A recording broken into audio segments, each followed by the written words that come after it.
Hello ಸ್ನೇಹಿತರೆ, ನಿಮ್ಮ ಪಾಠಶಾಲೆ ಚಾನಲ್ನಲ್ಲಿ ಪದಬಂಧಕ್ಕೆ ತಮಗೆ ಮತ್ತೊಮ್ಮೆ ಸ್ವಾಗತ ಸುಸ್ವಾಗತ. ಈ ಒಂದು ಪದಬಂಧವನ್ನು ಪ್ರಾರಂಭ ಮಾಡೋದಕ್ಕಿಂತ ಮುನ್ನ ಇನ್ನೂ ಯಾರ್ಯಾರು ನನ್ನ ಚಾನಲ್ಗೆ ಸಬ್ಸ್ಕ್ರೈಬ್ ಆಗಿಲ್ವೋ ಅಂಥವರು ಈಗಲೇ ಸಬ್ಸ್ಕ್ರೈಬ್ ಆಗಿ ಬೆಲ್ಲೈಕನ್ ಒತ್ತಿ ಆಲ್ ಮೇಲೆ ಕ್ಲಿಕ್ ಮಾಡಿ. ಇದರಿಂದ ನಾನು ಮಾಡುವ ಎಲ್ಲ ವಿಡಿಯೋಗಳ ನೋಟಿಫಿಕೇಷನ್ ನಿಮಗೆ ಬರುತ್ತೆ. ಸರಿ, ಹಾಗಾದರೆ ಬನ್ನಿ ವಿಡಿಯೋನ ಶುರು ಮಾಡೋಣ. ಮೊದಲನೆಯ ಪ್ರಶ್ನೆ, ದತ್ತು ಮಕ್ಕಳಿಗೆ ಹಕ್ಕಿಲ್ಲ ನೀತಿಯನ್ನು ಜಾರಿಗೆ ತಂದವರು. ಉತ್ತರ ಗೊತ್ತಿರೋರು ಉತ್ತರ ಕಮೆಂಟ್ ಮಾಡ್ಬೋದು. ಸರಿಯಾದ ಉತ್ತರ ಡಾಲ್ ಹೌಸಿ. ಎರಡನೆಯ ಪ್ರಶ್ನೆ, ಹಿಂದೂಸ್ತಾನದಲ್ಲಿರುವ ಪ್ರತಿಯೊಬ್ಬ ಮೂಲ ನಿವಾಸಿಯು ಭ್ರಷ್ಟ ಎಂದು ಪ್ರತಿಪಾದಿಸಿದವರು.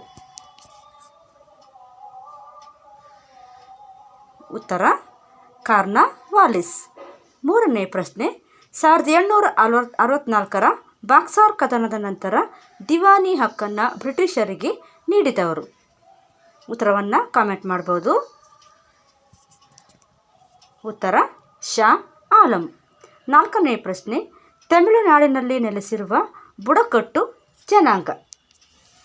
ಉತ್ತರ ಗೊತ್ತಿರೋರು ಉತ್ತರವನ್ನು ಕಾಮೆಂಟ್ ಮಾಡಿ. ಉತ್ತರ ತೋಡರು. ಐದನೆಯ ಪ್ರಶ್ನೆ, ಭಾರತದ ಈ ರಾಜ್ಯವು ಅತಿ ಹೆಚ್ಚು ಸೋಯಾಬೀನ್ ಅನ್ನು ಉತ್ಪಾದಿಸುತ್ತದೆ. ಉತ್ತರ ಮಧ್ಯಪ್ರದೇಶ.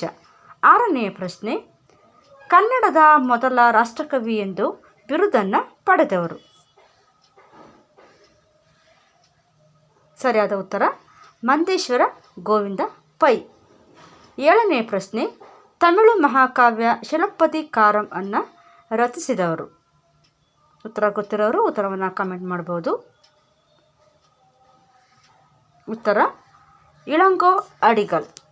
ಎಂಟನೆಯ ಪ್ರಶ್ನೆ, ಆಗ್ರಾ ನಗರವನ್ನು ಸ್ಥಾಪಿಸಿದ ದೆಹಲಿಯ ಸುಲ್ತಾನ. ಉತ್ತರ ಸಿಕಂದರ್ ಲೋಧಿ. ಒಂಬತ್ತನೆಯ ಪ್ರಶ್ನೆ, ಐನಿ ಅಕ್ಬರಿಯ ಲೇಖಕರು. ಸರಿಯಾದ ಉತ್ತರ ಅಬ್ದುಲ್ ಫಜಲ್.